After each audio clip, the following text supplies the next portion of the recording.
In 2017, pitching tracks to the in-house playlisters at Spotify, Apple Music and other music streaming services is an important cog in labels' marketing campaigns. But it's also a discipline with plenty of mystery around it. How do labels pitch these curators, and what kind of pitches are most likely to succeed? A panel at Music Ally's Sandbox Summit conference in London today explored the topic. The panel include Lucy Watson, head of music at Platoon, Justin Barker, global director of streaming strategy at PIAS, Renee Andrizabasi, head of digital marketing and promotion at Fuga, and Wesley Tiahara, head of training and development at Music Ally. The chair was Music Ally's Eamon Ford. It's very difficult, if not impossible, to achieve genuine scale without getting some support from playlists, said Barker. You can start with smaller ones, maybe your own, and then work your way up.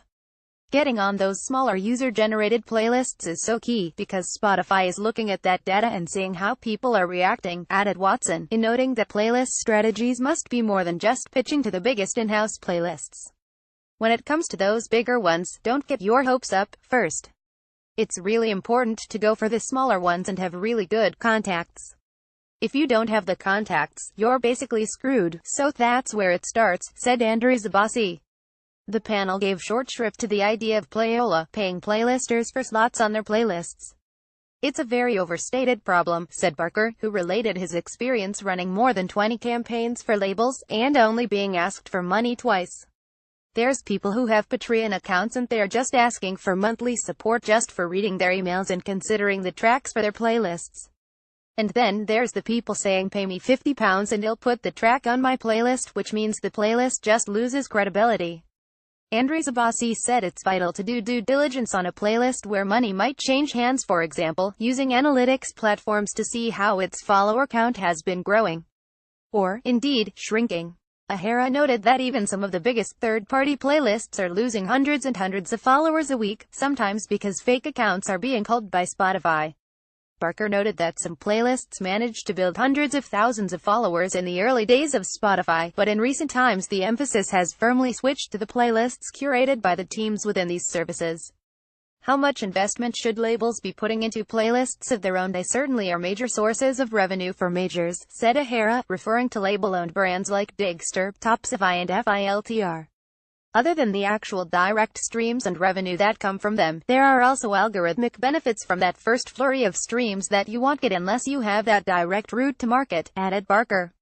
He added that more than half of streams on Spotify still come from users' own libraries, so persuading fans to add tracks to their own playlists should be as much of a focus for labels.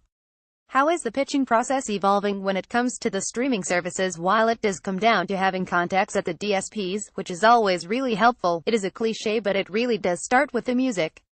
You have to have good music. Terrible songs get on playlists as well, noted Ford, but Barker clarified you have to have music that performs well on the streaming services. He continued, playlists all have different hierarchies. There are tiers 3, 2, 1 playlists, and some of them are very specific in the genre they cover. So having understanding of what the sonics are in a playlist is very important before you even think about pitching to them. You have to have an idea of what the landscape looks like, and where your song can fit in. He also talked about the importance of remixes and different edits of songs, geared towards different kinds of playlists. Watson, there are also some artists that are literally making music for playlists. It's not even remixed versions. You've always had opportunists in music jumping on the bandwagon of a scene. How many super average Britpop bands were there who still made decent money? That's always been there, said Barker. The panel talked about the ability of the top slots on big playlists to drive hundreds of thousands of weekly streams. Andrizabasi noted that these slots tend to go to R&B, urban pop and dance artists, while Watson suggested that for other genres, seemingly smaller playlists can have a bigger impact. If you're a soul singer and you can get on a playlist like Sweet Soul Sunday on Spotify, that's way more value than getting on New Music Friday, she said. The panel also talked about shuffle listening to playlists, meaning that once you get 20 or 25 tracks deep into a playlist, the number of streams stabilizes. It doesn't fall that much as you go down, since people who hear those songs are likely to be using the shuffle mode. The conversation shifted on to voice control in devices like Amazon's Echo and Google Home, and what they mean for the playlist's landscape. This might be one of the reasons why the streaming services are putting so much effort into building their playlist brands, in a landscape where a lot of the music is increasingly listened to in the background, he said. People, unless you're a really big star already built before the streaming era, people don't know artists by names anymore. The keyword searches for voice are going to be mood or contextual-based things, he continued. If you're a casual hip-hop fan in the US, you probably know what Rap Caviar is. People will just say Alexa, play Rap Caviar. Stuart Dredge takes digital marketing playlist Sandbox Summit.